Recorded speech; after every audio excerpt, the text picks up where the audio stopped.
सोमवार व्रत की कथा। एक नगर में एक बहुत धनवान साहूकार रहता था, जिसके घर में धन की कमी नहीं थी। परंतु उसको एक बड़ा दुख था कि उसके कोई पुत्र नहीं था। वह इसी चिंता में दिन रात लगा रहता। वह पुत्र की कामना के लिए प्रत्येक सोमवार को शिव जी का व्रत और पूजन किया करता था तथा सायंकाल को शिव मंदिर में जाकर शिव जी के सामने दीपक जलाया करता था। उसके इस भक्ति भाव को देखकर एक समय श्री पार्वती जी ने शिवजी महाराज से कहा कि साहूकार आपका अनन्य भक्त है और आपका सदैव व्रत और पूजन बड़ी श्रद्धा से करता है, इसकी मनोकामना पूर्ण करनी चाहिए। शिव जी ने कहा, पार्वती, यह संसार कर्म क्षेत्र है। जैसे किसान खेत में बीज बोता है वैसा ही फल काटता है, उसी तरह इस संसार में जो जैसा कर्म करते हैं वैसा ही फल भोगते हैं। पार्वती जी ने अत्यंत आग्रह से कहा, महाराज, जब यह आपका अनन्य भक्त है और इसको किसी प्रकार का दुख है तो आपको उसको अवश्य दूर करना चाहिए, क्योंकि आप सदैव अपने भक्तों पर दयालु होते हैं और उनके दुखों को दूर करते हैं। यदि आप ऐसा नहीं करेंगे तो मनुष्य आपकी सेवा तथा व्रत क्यों करेंगे। पार्वती जी का ऐसा आग्रह देखकर शिवजी महाराज कहने लगे कि हे पार्वती, इसके कोई पुत्र नहीं है। इसी चिंता में यह अति दुखी रहता है। इसके भाग्य में पुत्र न होने पर भी मैं इसको पुत्र प्राप्ति का वर दे देता हूँ, परंतु यह पुत्र केवल 12 वर्ष तक ही जीवित रहेगा। इसके बाद वह मृत्यु को प्राप्त हो जाएगा। इससे अधिक मैं और उसके लिए कुछ भी नहीं कर सकता। ये सब बातें साहूकार सुन रहा था। इससे उसको ना कुछ प्रसन्नता हुई और न ही कुछ दुख हुआ। वह पहले के जैसा ही शिव जी का व्रत और पूजन करता रहा। कुछ काल व्यतीत हो जाने पर साहूकार की स्त्री गर्भवती हुई और 10वें महीने में उसके गर्भ से अति सुंदर पुत्र रत्न की प्राप्ति हुई। साहूकार के घर में बहुत खुशी मनाई गई, परंतु साहूकार ने उसकी केवल 12 वर्ष की आयु जानकर अधिक प्रसन्नता प्रकट नहीं की और न ही किसी को कुछ भेद बतलाया। जब वह बालक 11 वर्ष का हो गया तो उस बालक की माता ने उसके पिता से विवाह आदि के लिए कहा, तो वह साहूकार कहने लगा कि मैं अभी इसका विवाह नहीं करूँगा, अपने पुत्र को काशी जी के पढ़ने के लिए ही भेजूंगा। फिर साहूकार ने अपने साले अर्थात बालक के मामा को बुलाकर उसको बहुत साधन देकर कहा, तुम इस बालक को काशी जी पढ़ने के लिए ले जाओ और रास्ते में जिस स्थान पर भी जाओ यज्ञ तथा ब्राह्मणों को भोजन कराते हुए जाओ। वह दोनों मामा और भांजे यज्ञ करते ब्राह्मणों को भोजन कराते हुए जा रहे थे। रास्ते में उनको एक शहर पड़ा। उस शहर में राजा की कन्या का विवाह था और दूसरे राजा का लड़का जो विवाह कराने के लिए बारात लेकर आया था वह एक आंख से काना था।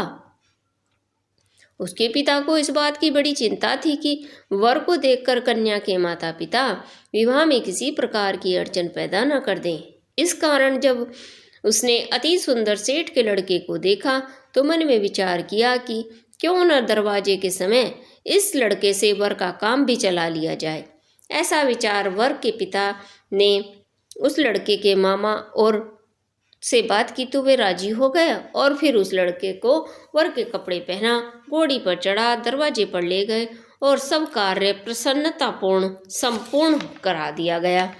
फिर वर के पिता ने सोचा कि यदि विवाह कार्य इसी लड़के से करा लिया जाए तो क्या बुराई है।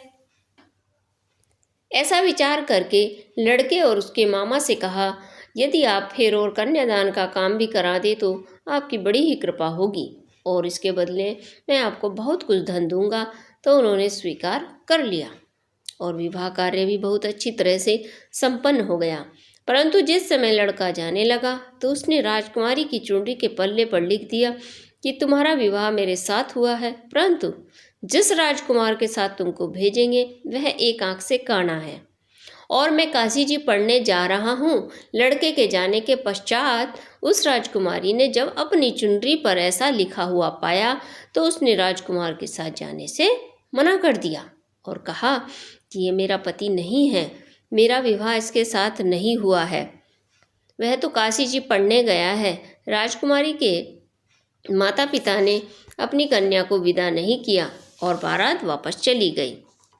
उधर सेठ का लड़का और उसका मामा काशी जी जा पहुँचे। वहाँ जाकर उन्होंने और लड़के ने यज्ञ करना और लड़के ने पढ़ना शुरू कर दिया। जब लड़के की आयु 12 वर्ष की हो गई तो वह उस दिन उन्होंने भी यज्ञ रचा रखा था। तो लड़के ने अपने मामा से कहा, मामा जी आज मेरी तबीयत कुछ ठीक नहीं है। मामा ने कहा, अंदर जाकर सो जाओ। लड़का अंदर जाकर सो गया और थोड़ी देर में ही उसके प्राण निकल गए। जब उसके मामा ने आकर देखा तो वह मुर्दा पड़ा है और उसको बड़ा दुख हुआ और उसने सोचा कि अगर मैं भी अभी रोना पीटना मचा दूंगा तो यज्ञ का कार्य तो अधूरा ही रह जाएगा।